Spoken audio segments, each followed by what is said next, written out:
Sa nakaraang video ay nagpunta tayo sa waterfront park ng downtown Colona. At ngayong umaga ay pupunta naman tayo sa Knox Mountain Park. Malapit lang ito sa downtown Colona. Hello sa inyong lahat. So nandito tayo ngayon sa Knox Mountain Park. Say hello, good morning. Hi, good morning. Yeah, so ipapakita ko lang sa inyo ang labas. So nandito tayo ngayon and i-hike natin yung Knox Mountain Summit papunta doon sa taas.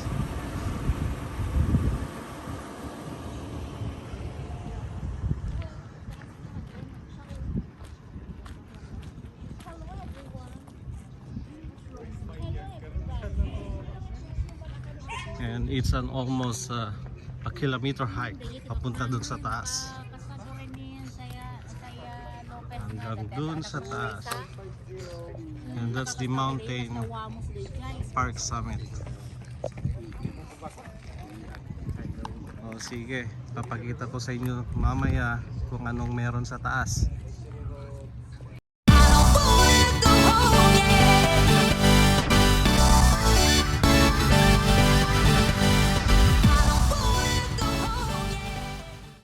At pagkatapos ng 30 minutes naming paglalakad, ay narating din namin yung tuktok ng Knox Mountain Park.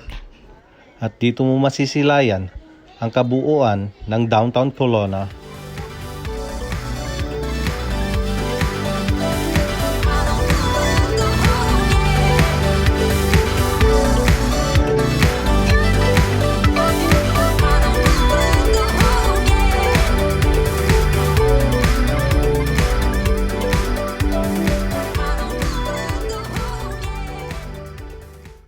At pagkatapos ng walang kapagurang paglalakad, ay pinuntahan din namin ang Mission Hill Family Estate Winery. Matatagpuan ito sa west side ng Colona. Isa ito sa mga kilalang vineyards and wineries dito sa Canada. Pag mahilig ka sa wine, I highly recommend this place.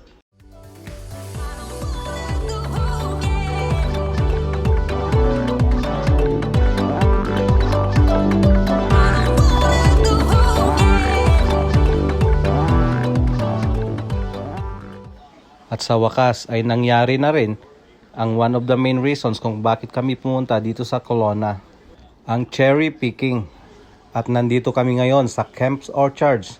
Matatagpuan lamang ito sa east side ng Colona. Sobrang na-excite ang mga bata dahil first time nila itong gagawin. Kaya yun, hinayaan na lang namin silang mamitas hanggang sa sila'y magsawa.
Pagkatapos naming mag-cherry picking, ay bumalik na nga kami sa hotel.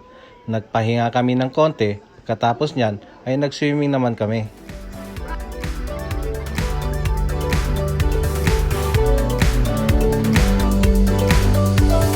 Pasensya na ulit at hanggang dito na lang muna ang bidyong ito.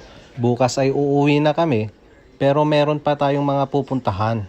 Kasi madadaanan natin ito pabalik ng Calgary. Maraming salamat ulit sa panonood at sana patuloy nyo kaming sasamahan hanggang sa aming pag-uwi.